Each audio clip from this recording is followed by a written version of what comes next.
Sir आपसे पहला सवाल पूछूंगा, काफ़ी अच्छा रिस्पॉन्स मिला है लोगों की तरफ से, काफ़ी इम्पैक्टफुल स्टोरी है, 2005 की एक घटना पे आधारित ये स्टोरी लग रही है मुझे कहीं। आपसे जानना चाहूँगा किस तरह की रिस्पॉन्स लोगों से आपकी उम्मीदें है? यार अच्छा ही रिस्पॉन्स चाहिए ऑब्वियसली। लोगों के पास एक कहानी हम कहने को गए हैं और हमने बड़ी मेहनत से ये शो बनाई है, तो ट्रेलर पे भी काफ़ी अच्छा रिस्पॉन्स था। और अच्छी बात है कि जहानाबाद के लोग बड़ा प्राउड फील कर रहे हैं, वो लोग लिख भी रहे हैं उसमें, ट्रेलर पे काफ़ी कमेंट्स मैंने पढ़े कि फाइनली हमारे ऊपर कुछ बना, अब जहानाबाद को भी लोग जानेंगे। बट मैं कहूँगा कि ये कहानी भले जहानाबाद की हो, बट बड़ी यूनिवर्सल स्टोरी है, एक लव स्टोरी है जो एक कॉन्फ्लिक्ट की जगह में बनाई गई है, तो जो लव एंड वॉर इसका टाइटल भी है। और मैं एक्चुअली लोगों से गुजारिश करूँगा कि वो लोग देखें ज़रूर और पूरा देखें, उनको बहुत मज़ा आने वाला है इस कहानी में। रजनी जी, पहले तो कंग्रेचुलेशन, जिस तरह का रिस्पॉन्स दृश्यम टू को मिला है, काफ़ी इम्पैक्टफुल रिस्पॉन्स, एंड वहाँ से ऐसा लग रहा है कि अब गाड़ी चल पड़ी है बॉलीवुड की, पठान भी आई, दृश्यम टू भी आई। उसके लिए पहले आपको बहुत बहुत बधाई देना चाहूँगा। जहानाबाद काफ़ी इम्पैक्टफुल एंड आपका लुक काफ़ी डिफरेंट लग रहा है जो हमने आज तक देखा है। आपसे जानना चाहूँगा लुक के बारे में and how how you got this role. I got this role thanks to Rajiv, who has written the script and directed it. तो इन्होंने पहली बार जब मुझे बताया ये कहानी और ये किरदार, तो मैं तो एकदम ऐसा उछल के तैयार हो गया, क्योंकि ए बहुत अच्छा लिखा हुआ है इन्होंने, कैरेक्टर बहुत अच्छा लिखा हुआ है, and b because I have not played anything like this ever, so for me it was very exciting to do something which I have not done before.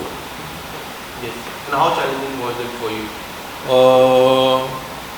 Every role is challenging to an extent, you know. So उसमें किसी की तुलना नहीं होती कि ये ज़्यादा challenging था दूसरे से। सब चैलेंजिंग भी होते हैं और सब आसान भी होता है। Yes. Have you ever been to Jahanabad for? I've never been to Jahanabad. You never been. Sir आपसे जानना चाहूँगा, जो जहानाबाद के लोग हैं काफ़ी एक्साइटेड, वो लोग की एक्साइटमेंट लेवल काफ़ी अलग है इस सीरीज़ को लेके। आपसे जानना चाहूँ क्या था आपका thought process when you written this story and when you had this cast? मैं एक्चुअली जो बार बार कह रहा हूँ कि एक आइडिया था जो मुझे दो जगह पे मिला। तो मैं 2005 में एक्चुअली छत्तीसगढ़ में था, राजनांदगांव में, जहाँ हमने काफ़ी मेजर शूटिंग भी की है सीरीज़ की। सो किस्मत कैसे आपको जहाँ आइडिया देती है वहीं लाती है शूटिंग के लिए। तो वहाँ कुछ मैं शो कर रहा था सोनी के लिए उस वक्त, नॉन फिक्शन शो था, और उसमें कई लोगों से मिलने जुलने का मौका मिला। तो मुझे एक लड़की की कहानी पता चली जिससे मैं काफ़ी इंस्पायर्ड रहा कि व्हाट अ लव स्टोरी। और उसी दौरान पे 2005 में ये बहुत बड़ा जेल अटैक हुआ जहानाबाद में, बिहार में, 13 नवंबर 2005 में, जिसमें वो अपने लीडर को छुड़ा के ले गए। तो मैंने सोचा कि मेरी क्यूरोसिटी की जिज्ञासा बनी कि भाई कैसे किया होगा, किस तरीके से हुआ, क्या प्लानिंग रही होगी। और फिर मैंने फिक्शनलाइज किया उसको। मैंने इस लव स्टोरी को और इस दो इवेंट को, इन दोनों की शादी करवाई, और अब उसका जो बच्चा है वो 3 फरवरी को आएगा आप लोगों के देखने के लिए। कॉमन रिस्पॉन्स क्या आ रहा है अब तक लोगों से? लोगों को बड़ा एक्साइटिंग लग रहा है, और कई मेरे भी जो जानने वाले हैं जो ट्रेलर देख रहे हैं और वो देख रहे हैं तो बोले यार ये बड़ा, कई लोगों ने कहा है कि गैंग्स ऑफ वासेपुर जैसा लग रहा है, और ये है रॉ लग रहा है, जो मैं चाहता भी था। जो मैं और मेरे जो को डायरेक्टर हैं सत्यांशु सिंह, या हमारे जो मेंटोर हैं शो में शोरनर सुधीर मिश्रा, और बाकी पूरी टीम, हम यही चाहते थे कि जिस तरह की स्क्रिप्ट रॉ है, जिस तरह के किरदार रॉ है, उसी तरह की ये एक निकल के भी आए और लोगों को वो चीज़ मज़ा दे रही है। और होलसम एंटरटेनमेंट है मैं कहूँगा, जैसे भी आप बात कर रहे थे ना दृश्यम की और वापस बॉलीवुड का वो, क्योंकि होलसम एंटरटेनमेंट मुझे लगता है वापस आ रहा है, और ये भी होलसम एंटरटेनमेंट है। इसमें ड्रामा भी है, प्यार भी है, कॉन्फ्लिक्ट भी है, हर एक इमोशन को कोशिश की है हमने पिरोने की। इस तरह का सीरीज़ करना चैलेंजिंग होता है, लोगों से रिस्पॉन्स की भी चैलेंजिंग होता है। तो आपने did you get that thought process कि अगर मैं ये लाता हूँ, अगर किसी के चैलेंज आते हैं, चैलेंज फेस होती है, जैसे जहानाबाद का आप सीरीज़ लाए, वहाँ के लोगों के रिस्पॉन्स के लिए चैलेंजिंग रहेगा, ऐसा थॉट प्रोसेस कभी आया आपके मन में? लिखते वक्त मैं, और मुझे लगता है हर राइटर बहुत ऑर्गेनिकली लिखता है पहले। तो आपका जो फर्स्ट ड्राफ्ट होता है ना, पहली बार जब आप लिखते हो तो बिल्कुल ऑर्गेनिकली बह के लिखते हो कि हाँ सब कुछ होगा, जो आपने देखा है, सुना है, जो अनुभव किया है, और जो आप चीज़ों को फिक्शनलाइज करना चाहते हो। बट उसके बाद जब आप पढ़ाना शुरू करते हो और लोगों का ओपिनियन लेना शुरू करते हो तो लगता है कि यार ये चैलेंजिंग हो सकता है, ये एक पार्ट लीगली थोड़ा ये हो सकता है, ये चीज़ किसी को दुख पहुंचा सकती है। फिर आप समेटते हो उस कहानी को, उस कहानी को कहते हुए उन चैलेंजेस को ओवरकम करते हो, कैसे आप एक लार्जर ऑडियंस तक इस कहानी को पहुंचाओ और वही मैसेज दे पाओ। तो मुझे लगता है चैलेंजेस, शूटिंग बहुत बड़ी चैलेंज थी हमारे लिए, क्योंकि बहुत सारा आउटडोर था, बड़े सारे किरदार थे और मैं भी पहली बार लॉन्ग फॉर्मेट लग रहा था, तो मुझे भी लग रहा था कि मैं कैसे करूँगा। But thanks to my directing partner जो सत्यांशु सिंह है, हम दोनों ने काम बांटा आपस के बीच में। प्री प्रोडक्शन हमने बड़ा स्ट्रॉन्ग किया अपने डीओपी के साथ, प्रोडक्शन डिज़ाइन के साथ, कॉस्ट्यूम डिज़ाइन के साथ, सारी जो प्री बहुत हम अच्छा करके गए और प्रिपेयर्ड गए। और फिर हमें किरदार एक्टर्स बहुत अच्छे मिले जो तुरंत समझ जाते थे अच्छा ये करना है, ऐसा करना है, और वो लोग भी सब बिल्कुल इन्वॉल्व होते। सो इट वॉज, मैं चैलेंजिंग से ज़्यादा कहूँ कि बड़ा इन्जॉयबल रहा जहानाबाद शूट करना। और जब आप मिल के करते हो और जहाँ आपको पता चलता है ना, मैं हमेशा बिलीव करता हूँ जब काम आपको काम जैसा नहीं लग रहा होता ना, उसका रिजल्ट बड़ा अच्छा आता है। रजत जी भी है तो रजत जी आपसे जानना चाहूँगा, how do you switch your roles? जैसे दृश्यम 2 को मिला, इतना अलग, एक अलग ही किरदार था आपका, एंड इसमें भी एक डिफरेंट किरदार है, 2 डिफरेंट किरदार है। How do you switch your role? Because it's very difficult to switch the roles. अगर हम किसी और रोल पे करते हैं दूसरा रोल, ऐसा कोई मुश्किल काम नहीं है यार। इसको आई थिंक मिथोलॉजी ज़्यादा है इसके बारे में then the reality.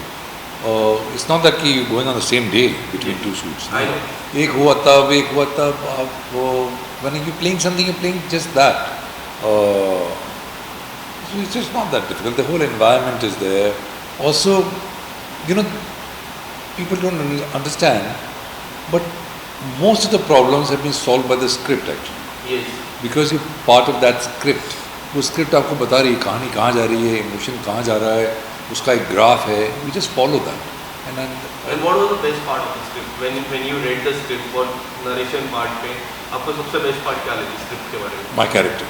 Your character. Yeah, I think I was very grateful Yes. to land this role of Shivanand.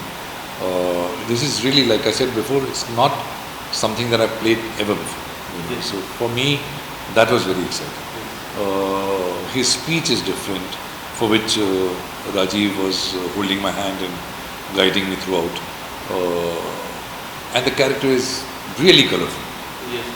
And आपके कैरेक्टर के बारे में थोड़ा और मैं जानना चाहूँगा। जितना मैंने ट्रेलर में देखा काफ़ी डिफरेंट, मैंने पहले ही कहा आपसे, थोड़ा सा अगर मुझे और डिटेल में अगर would you like to say about your? देखिए, वो पॉलिटिशियन है और बहुत ही सालों से है, सब देख चुके हैं उतार चढ़ाव ज़िंदगी के और राजनीति के, और बहुत ही मैनिपुलेटिव आदमी है, जिसको जहाँ चाहे अपनी तरफ मोड़ लेता है, या जैसा माहौल होता है उसको समझ के क्या बोलना है वो सही बात बोल जाते हैं, और सामने वाला फिर बेवकूफ़ बन जाता है। ऐसा वो किरदार है, which was a great part of it. Apart from Rajat sir, Ritwik is there. There are so many characters. Ritwik के बारे में मैं जानना चाहूँगा, how Ritwik came on the board.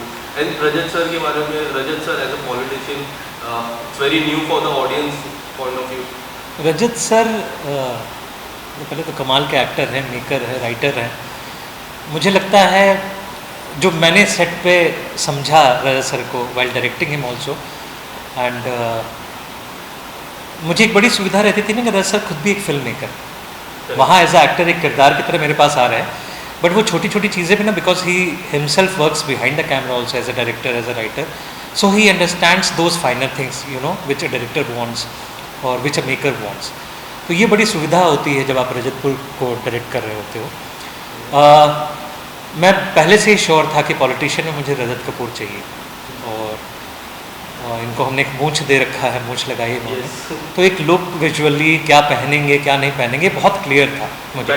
Nehru jacket भी सर ने पहना, बहुत मतलब 2 तरह के कपड़े पहने हैं। जब आप सीरीज़ देखोगे, जब ये गाँव आ जाते हैं तो एक बड़ा देसी अटायर में होते हैं, धोती कुर्ता नेहरू जैकेट, और जब शहर में होते हैं अपने रॉयल्टी में होते हैं तो अलग तरह से बिल्कुल वो पहनते हैं, बहुत स्वाब, बहुत रीगल तरीके से रहते हैं। और जैसा सर ने कहा ना कि मैनिपुलेटिव कैरेक्टर है, ज़िंदगी के सारे उतार चढ़ाव, पॉलिटिक्स, ये वो सब कुछ देखा है, बट उसके साथ साथ उस कैरेक्टर में इमोशंस भी हैं। और ये मुझे सबसे अच्छा लगा था लिखते वक्त भी, और जब रजत सर ने प्ले किया वो देखते वक्त भी, और अब भी शो देख रहा हूँ तो जैसे जो कस्तूरी की फैमिली है, उनके फादर के ये दोस्त हैं, तो जब भी ये कस्तूरी के घर में होते हैं ना, वो पूरी राजनीति जो है ना घर के बाहर ही छोड़ के आते हैं, और कई बार उन चीज़ों को सपोर्ट करते हैं जिन चीज़ों को शायद कस्तूरी को बिल्कुल अपनी बेटी की तरह ट्रीट करते हैं। कहीं कस्तूरी फंसती है माँ के, बाप के या समाज के चक्करों में, तो ही इज़ द पर्सन, अरे वहाँ जाना है, चलो जाओ ना, कोई बात नहीं। अब इनको कोई नकार नहीं सकता, because he is that kind of powerful character, he holds that kind of power. तो इतने प्यार से बोल जाते हैं वहाँ जाना, ठीक है जाओ ना, मतलब मेरा एश्योरेंस है, और उसके पास खुश रहता। तो मुझे लगता है ना कहीं कहीं जहाँ ये अपनी राजनीति में ट्रैप है, इनको भी सुकून इस फैमिली में आके मिलता है। So that is also very, मुझे लगता है वो ना लोग जब देखेंगे तो उनको रियलाइज़ होगा। Before ending up with my last question, Rajat ji आपसे जानना चाहूँगा, what is the best part of in real life being a politician? In real life? Real life. In real life? Yes. What is the best part of being a politician? What do you think? What is the best thing about? What is the best part of? What is the best thing about being a politician? भाई बहुत lot of power, which can be addictive, which can drive you mad. I don't know if it's a good part or a bad part. Yes. If कभी आप politician बन भी जाते हैं in the real life, what is the one thing that you would like to change from the rules? Wow. You know, I'm a father of Yes. 2 children, and what you learn as a father or as a parent is that you only have to nurture, and nurture unconditionally. And I think a politician should be a little bit like that, Right. unconditional nurturing and giving. My last question, a small message for all the fans who is waiting for third cut. मैं कहना चाहूँगा जहानाबाद बड़ी प्यार से बनाई है हम लोगों ने, बड़े अच्छे अच्छे किरदार हैं आपके देखने के लिए, और एक अच्छी कहानी है। आप ज़रूर 3 फ़रवरी को जब ये रिलीज़ हो रहा है सोनी लिव के ऐप पे जाएं, देखें, और आई एम श्योर जितनी हमने कोशिश की है आपको एंटरटेन करने की, एक मैसेज देने की, और हर तरह से एक होलसम एंटरटेनमेंट देने की, वो आपको मिलेगी। और 3 फरवरी को जहानाबाद सोनी लिव पे आ रहा है, please go and watch it.